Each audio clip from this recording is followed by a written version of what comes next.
YCP నేతల పరిస్థితి విచిత్రంగా తయారైంది. పార్టీ అధికారంలో ఉన్నప్పుడు జగన్ తర్వాత మేమే అన్నట్లు ఎవరికి వారు పెత్తనం వెలగబెట్టారు.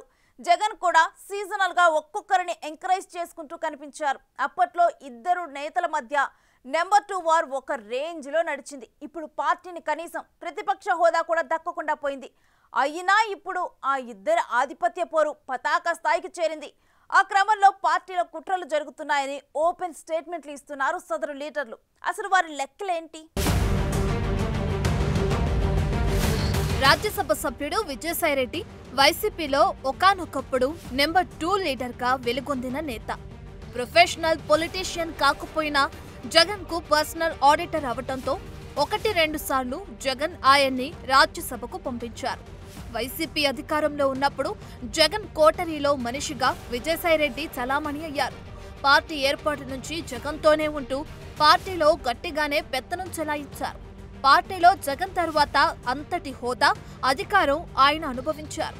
జగన్తో పాటు అక్రమాస్తుల కేసుల్లో నిందితుడైన సాయిరెడ్డి రాజ్యసభ సభ్యుడిగా కేంద్ర పెద్దల ముందు మోకరిల్లుతూ జగన్ వ్యవహారాలను చక్కబెట్టే ప్రయత్నాలు చేశారు.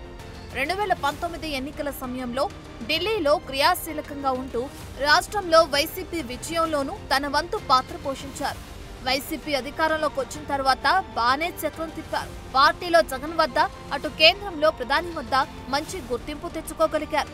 జగన్ ఆయనపై నమ్మకంతో విశాఖతో పాటు ఉత్తరాంధ్ర ఇన్ఛార్జ్గా సాయిరెడ్డికి కీలక బాధ్యతలు అప్పగించారు. అయితే తర్వాత ఆయనపై అనేక ఆరోపణలు రావడంతో ఇన్ఛార్జ్ బాధ్యతల నుంచి తప్పించారు. ఆ స్థానంలో వైవి సుబ్బారెడ్డి, బొత్సాలకు ఆ బాధ్యతలు కేటాయించారు. ఇదే సమయంలో పార్టీలో సజ్జల క్రియాశీలకంగా మారారు. ముఖ్య సలహాదారుడిగా జగన్ నిర్ణయాల్లో కీలకంగా వ్యవహరించారు.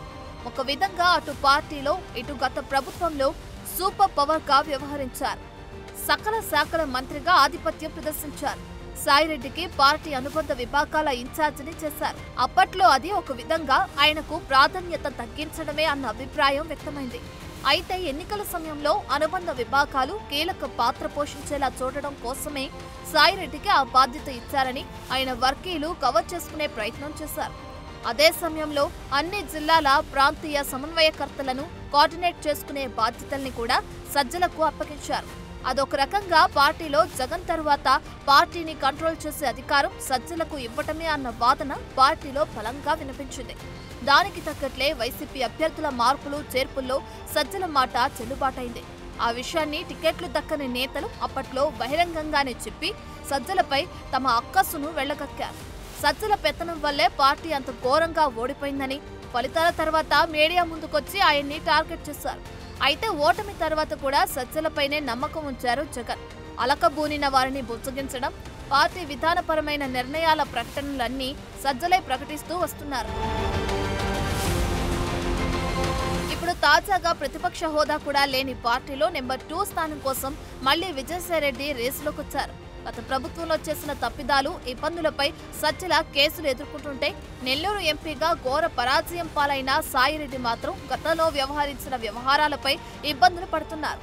ఇటీవల రాష్ట్ర వ్యాప్తంగా సంచలనంగా మారిన శాంతి వ్యవహారంలో సాయిరెడ్డిని ఇరికించడంలో సజ్జల కీలక పాత్ర పోషించినట్లు సాయిరెడ్డి అనుచరులు మండిపడుతున్నారు. దాంతో తెలుగుదేశం నేతలతో మంత్రాంగం నడుపుతూ తనని ఇబ్బంది పెట్టేలా సాయిరెడ్డి వ్యవహరిస్తున్నారని సజ్జల వెళ్లి జగన్ కి మొర్ర పెట్టుకుంటున్నారట.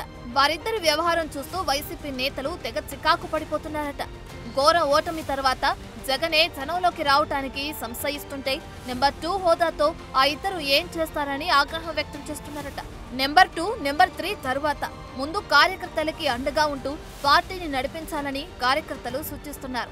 30 ఏళ్లు తానే సీఎంనని కలలు కన్న జగన్ కి పెద్ద షాకే తగిలింది.